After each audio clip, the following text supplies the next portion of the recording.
Marcos capítulo 9.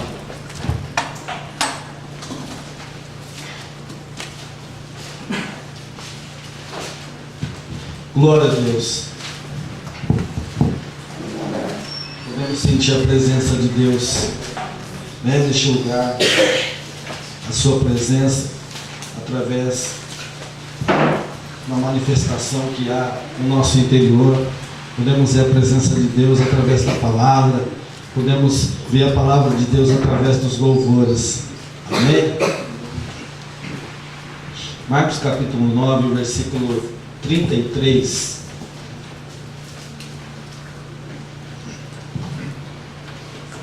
Nós vamos dar uma breve meditada e nós fazemos a ceia do Senhor.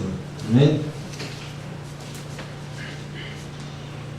Versículo 33. E chegou a Cafarnaum, e entrando em casa, perguntou-lhes: que estáveis vós discutindo pelo caminho? Mas eles calaram-se, porque pelo caminho tinham disputado entre si qual era o maior. E ele, assentando-se, chamou os 12 e disse-lhes: se alguém quiser ser o primeiro, será o derradeiro de todos e o servo de todos. E lançando mão de uma criança, pô-la no meio deles, e, tomando-a nos seus braços, disse-lhes: qualquer que receber uma destas crianças em meu nome, a mim me recebe. E qualquer que a mim me receber, recebe não a mim, mas ao que me enviou. Amém? Pode sentar, em nome de Jesus. Tomar sempre uma breve meditada. Essa passagem aqui eu estava ouvindo o livro de Mateus, e essa palavra, eu ouvi essa palavra, ela está lá no Mateus capítulo 18, versículos de 1 a 6. Jesus também faz essa citação, e ela também está em Lucas capítulo 9, né? Ali no capítulo, versículo 46, Lucas capítulo 22, também ele faz um comentário semelhante acerca das crianças. Nós vemos aqui que ele chegou a Cafarnaum. Todos nós sabemos que Jesus, quando iniciou o seu ministério, ele foi morar em Cafarnaum, né? Na Galileia, nas regiões da beira-mar ali. Ele foi morar ali e ficou conhecido como Galileu, né? Jesus o Galileu. E ele ficou morando naquelas intermediações ali, e foi dali que ele levantou os seus discípulos também. E dali, depois do ensinamento de 3 anos que estiveram acompanhando, eles começaram o ministério, né? Mas tudo começou ali em Cafarnaum, onde ele, não sei se alugou, se ele comprou uma casa ali, mas ele tinha uma residência ali. E entrando em casa, perguntou-lhes: que estáveis vós discutindo pelo caminho? Então, se nós formos ver essa passagem aqui, Jesus vinha falando para eles, e todos mostram, ele estava prevendo a sua morte, e que um deles iria trair ele naquela oportunidade. Quando a gente lê lá no livro de Mateus, nós vemos Mateus fazendo um comentário acerca dessa passagem. Quando a gente vai em Lucas, ele é um pouquinho mais profundo, né, relatando esta mesma passagem. E Marcos também. Por que será que Mateus não foi tão profundo? Né? Porque Mateus, ele estava entre os discípulos que contenderam. Então talvez ele, na escrita ele ficou meio, né, envergonhado de passar. Mas Marcos, que relatou aquilo que ele ouviu, principalmente de Pedro e dos discípulos que ele passou a andar e a estar entrevistando depois, ele relatou que houve entre eles uma discussão. E quando você vai em Lucas, Lucas fala que houve uma tremenda contenda entre eles. Houve contenda. Enquanto Jesus falou: olha, um de vós, aquele que come pão comigo, esse me trairá. Lá no livro de Lucas ele está falando. E aí quando ele fala isso, eles começam a discutir: quem será, quem será? E aí começa uma contenda entre eles, uma briga. Não tão pouca contenda, diz a Bíblia. Eles começam a contender. Jesus faz: um de vós vai me trair. Só que aí há uma contenda. Havia uma preocupação de quem iria contender com ele, de ouvir essa preocupação: mas será que é eu? Será que é eu? eles começaram a contender para ver quem seria o maior no reino de Deus. Não, eu não sou, porque eu estou mais perto de Jesus. E João, não, eu sou o discípulo amado. Pedro falou, não, eu sou o discípulo que tem as revelações, que falo mais intimamente com o mestre. E Tiago falou, não, mas eu também estou sempre com ele, né? E Filipe falou, não, eu sou aquele que ele chama diversas vezes, ele me chamou. E André, eu sou aquele que ajudou na multiplicação dos pães, né?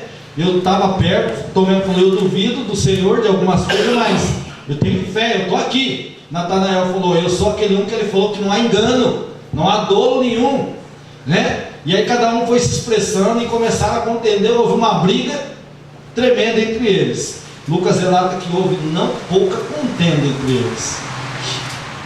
Então você imagina ali, que estáveis vós discutindo pelo caminho, né?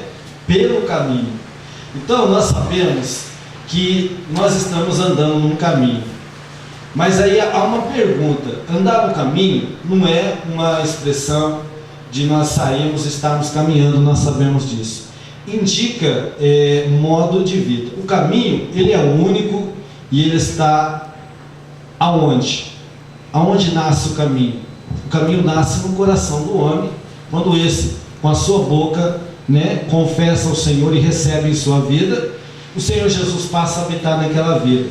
Quando verdadeiramente um homem nasce da água e do Espírito, o Espírito Santo passa a habitar nele, e ele começa a confessar que Jesus é o Senhor. Nós aprendemos aqui ontem no estudo bíblico, pelo seu caminhar, pelo seu testemunho, ele passa a então a mostrar que ele confessou e que ele confessa que Jesus vem em carne e que ele crê que Jesus é o Filho de Deus, ele é o Todo-Poderoso. Aí, o que indica? Eles estavam contendendo pelo caminho. Nós estamos nesse caminho de João 14,6, né? Que ele fez justo. Quem estava ali dialogando com ele nessa oportunidade que ele disse que eu sou o caminho? Ele começa, né? Não se turbe o vosso coração, credes em Deus, credes também em mim. Na casa de meu pai há muita morada, se não fosse assim eu vos teria dito. Mas eu vou preparar lugar, para onde eu estiver estejais vós também. Disse-lhe quem? Filipe, né? Senhor, nós não sabemos o caminho e nem como chegar lá. Disse-lhe Jesus, eu sou o caminho, a verdade e a vida. E se você continuar a leitura, você vai ver que Filipe insistiu com ele: mostra-nos o Pai e o que nos basta, né? Filipe continua o diálogo com o Senhor Jesus, mas aí ele fez essa afirmativa: eu sou o caminho, a verdade e a vida. A partir do momento que, né, eu e você permite que Jesus nasça no nosso coração, porque quando José ele vem do Egito, e aí Maria está para ganhar um nenê, né? É chegada a hora, e ele, quando entra em Belém, ele começa a bater nas portas e nenhuma porta se abre, né? Ali, está lotado, aqui está lotado, ali está lotado, e ele não encontrava um lugar ali, naquele ambiente, era um ambiente de festa naquela época que estava acontecendo. Todas as estrebarias, os lugares, os hotéis, as pousadas, as varandas, né? Os quartos de aluguel estavam todos lotados, porque naquela época já havia isso em Jerusalém, por causa das festas, as pessoas cediam a sua sacada, a sua área, eles já faziam um quarto a mais para alugar no tempo da festa, alugavam para essas pessoas que vinham de fora. E aí, José começa a bater em várias portas, né? E hoje o José representa aqui o Espírito Santo de Deus, né? O José, ele está procurando também lugares para que Jesus venha nascer. Ele está batendo aos corações através da palavra. E José vem e bate nas portas: permita que o mestre nasça aqui, eu preciso de um lugar para que o meu filho venha nascer, e não tem lugar. E aí, um dia eu e você oferecemos o lugar para Jesus nascer. Aqui é a manjedoura. Talvez não estava cheio de animais, mas cheio de tranqueira, né? Lixo do mundo, bagagem, bagulho, tranqueira, tudo que não presta, estava ali nesse lugar. Aí Jesus chegou, José chegou e bateu, né? Eis que estou à porta e bato. Nós abrimos, ele entrou. E aí ele vai fazer: eu virei para vós e farei morada. Farei morada em vós. Ele veio